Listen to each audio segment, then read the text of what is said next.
Hello everyone, स्वागत है आप सबका स्टडी केम कैंपस पे। और मेरे प्यारे एस्पिरेंट्स, मेरे सारे लर्नर्स, कैसे हैं आप सब लोग? क्या आप भी डाउट्स में पड़े हुए हैं? जब आप अप्रोप्रिएट वर्ड्स को करते हैं, अगर आपको ऑप्शन में ये तीनों वर्ड दिख जाए तो क्या आपको बहुत चिंता होने लगती है कि इसका आंसर सही में क्या करें? क्या आप भी उलझ गए हैं फॉर, फ्रॉम और सिंस को लेके? क्या आपको अभी भी क्लियर नहीं है कि फॉर कब यूज़ करते हैं, फ्रॉम कब यूज़ करते हैं और सिंस कब यूज़ करते हैं प्रीपोजिशन ऑफ टाइम पे? तो चलिए इस लेसन पे बने रहिए। अगर आप इस चैनल पे नए हैं तो चैनल को ज़रूर सब्सक्राइब करिए ताकि मेरे दिए गए सारे वीडियोस के नोटिफिकेशन आप तक तुरंत पहुँचे। और अगर आपको ये लेसन अच्छा लगे तो लाइक और कमेंट ज़रूर करें, अपने दोस्तों यारों को ये शेयर भी करें, ठीक है ना? तो सबसे पहले समय को बिना गवाए, मैं हमेशा कहती हूँ कि टाइम इज़ वेरी प्रीशियस, समय को गंवाना नहीं चाहिए, ठीक है? तो सबसे पहले हम लोग क्या करते हैं, इंस्ट्रक्शन को पढ़ लेते हैं। तो चलिए इंस्ट्रक्शन को पढ़ते हैं और क्वेश्चन को भी पढ़ते हैं। Fill in the blanks with appropriate words from the given option. बहुत अच्छी तरीके से मैं समझा रही हूँ, अच्छे से सुनिए, अच्छे से समझिए, फिर इसे नोट भी करिए, ठीक है? We lived in Delhi dash 1998 dash 2016, ठीक है? ये है क्वेश्चन। देखो 4 ऑप्शन है, फ्रॉम, टिल, 2 डैश है ना, तो दो दो वर्ड्स यहाँ पे दिए हुए हैं।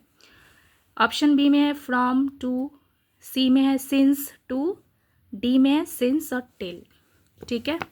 तो आज मैं आपको सिखाऊंगी और आपके सारे डाउट्स को क्लियर भी करूंगी। बने रहिए मेरे साथ।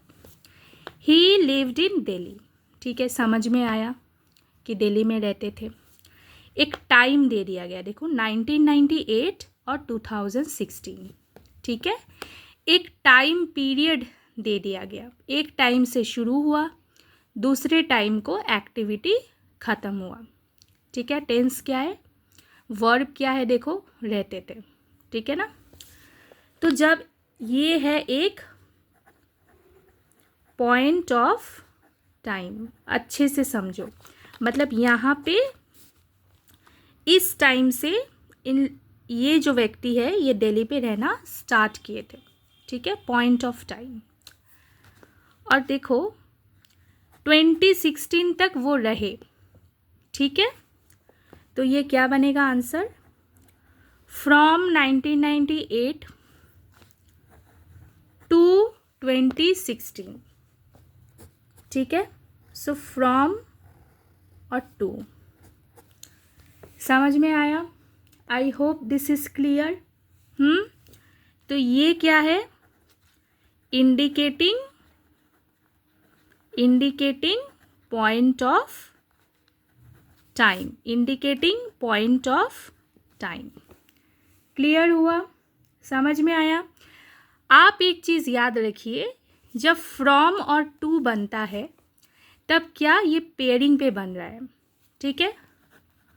फ्रॉम टू भी बनता है, कभी कभी फ्रॉम और अनटिल भी बनता है।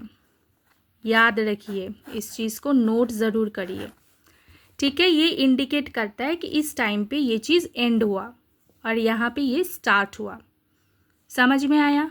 क्लियर हुआ? एब्सोल्युटली हुआ है ना? Okay, very good. चलो अब मैं आपके लिए एक नेक्स्ट क्वेश्चन लेके आई हूँ जो आपके डाउट को क्लियर करेगी। I have not seen her dash 6 months, ठीक है? मैंने उसे नहीं देखा 6 महीने से, यही बन रहा है इसका। देखो ये जो 6 months है ना, ये एक ड्यूरेशन ऑफ टाइम को बता रहा है, ड्यूरेशन ऑफ टाइम। समझ में आया? एक ड्यूरेशन ऑफ टाइम को बता रहा है, ठीक है? एक समय का अवधि बता रहा है, 6 महीने एक साथ, 6 महीने, ठीक है? तो इस पे क्या प्रीपोजिशन फिट बैठता है, मतलब कौन सा अप्रोप्रिएट वर्ड यहाँ से फिट बैठेगा? आफ्टर है, फॉर है, सिंस है, फ्रॉम है। तो यहाँ पे फॉर होगा अप्रोप्रिएट वर्ड। क्यों फॉर होगा? Why for, why for, because short में लिख रही हूँ, चलो ऐसे भी लिख देती हूँ, बिकॉज ये ड्यूरेशन ऑफ टाइम को बता रहा है 6 मंथ्स। अगर 6 डेज भी होता तब भी फॉर 6 डेज होता। समझ में आ रहा है? बिल्कुल क्लियर है ना? अब कोई कन्फ्यूजन नहीं है, कोई डाउट नहीं है। चलो अब और एक चीज़ एडिशनली बता देती हूँ। ये क्या है बताओ? ये वर्ब प्लस टेंस है। टेंस कौन सा है? Present perfect tense. किन किन को मेरे से टेंस सीखना है कमेंट करो जल्दी से, ठीक है? वो भी मैं कराऊंगी, लेकिन नेगेटिव है, ठीक है ना? समझ में आया? Moving to the next question.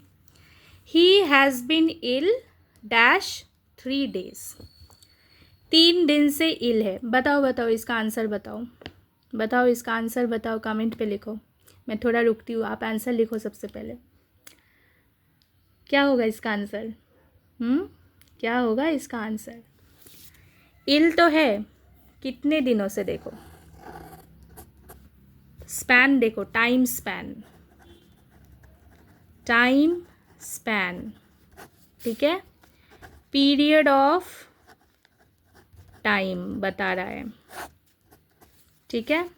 तो इसमें क्या होगा? फॉर होगा, फॉर होगा। अगर मान के चलो ये बोल दिया जाता Tuesday, he has been ill dash Tuesday, तब इसमें क्या होता पता है? सिंस होता। क्यों सिंस होता? क्योंकि तब ट्यूसडे बन जाता पॉइंट ऑफ टाइम, तब ट्यूसडे बन जाता पॉइंट ऑफ टाइम, इसलिए तब क्या होता? He has been ill since Tuesday. Clear? Absolutely clear. चलो moving to the next question. देखो आप खाली देखते रहो, बने रहो मेरे साथ, मैं आपको क्या क्या सिखाऊंगी, आपको कभी भी डाउट्स होंगे ही नहीं, कभी आपको कोई प्रॉब्लम नहीं होगी। टफ़ से टफ़ जो कॉन्टेक्स्ट है वो मैं आपको बहुत इजी वे में सिखाने वाली हूँ। I have been waiting dash 9 AM, ठीक है? I have been waiting dash 9 AM। देखो क्या बता रहा है, देखोगे आंसर करोगे। पॉइंट ऑफ टाइम बता रहा है पहला। दूसरा पॉइंट क्या है? देखो ये वर्ब है। सिंस कब यूज़ होता है? सिंस कब यूज़ होता है? पहला तो एक पॉइंट ऑफ टाइम होना चाहिए, दूसरा since to be preceded by verb, ठीक है? Since to be preceded by verb. यहाँ पे कौन सा वर्ब है? देखो वेटिंग। नेक्स्ट क्या है? परफेक्ट टेंसेस में यूज़ होता है, परफेक्ट टेंसेस में मेनली यूज़ होता है, ठीक है? तो यहाँ पे होगा सिंस। क्लियर हुआ? कोई डाउट नहीं है अब? I have been waiting since 9 AM, I have been waiting since morning, ठीक है? I have been waiting since Monday, I have been waiting since Tuesday. Clear? Clear एकदम, एब्सोल्युटली क्लियर।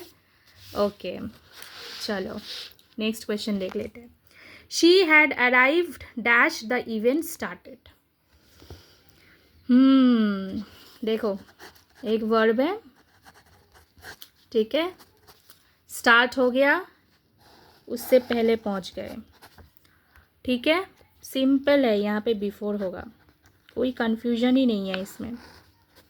इवेंट शुरू होने से पहले पहुंच गए, एक एक्टिविटी स्टार्ट होने से पहले एक एक्टिविटी हो गया, तो यहाँ पे बिफोर फिट है, एप्रोप्रिएट वर्ड है। क्लियर हुआ? क्लियर हुआ एकदम, एब्सोल्युटली। चलो नेक्स्ट देखो। I worked here dash 2010 to 2018। बताओ बताओ, इसका तो आंसर आना चाहिए, आना चाहिए ना इसका आंसर? इसका आंसर होगा ना फ्रॉम, हाँ सिखा दिया ना मैंने। हाँ, I worked here from 2010 to 2018, ठीक है? समझ में आया? Clear, absolutely clear. जिनको जिनको एकदम समझ में आया और ऐसे प्रैक्टिस सेट्स पाने के लिए इस चैनल पे बने रहिए। अगर आप नए हैं तो चैनल को सब्सक्राइब करिए। Please like, comment and share as well. Stay positive, stay fit and fine. Thank you, take care.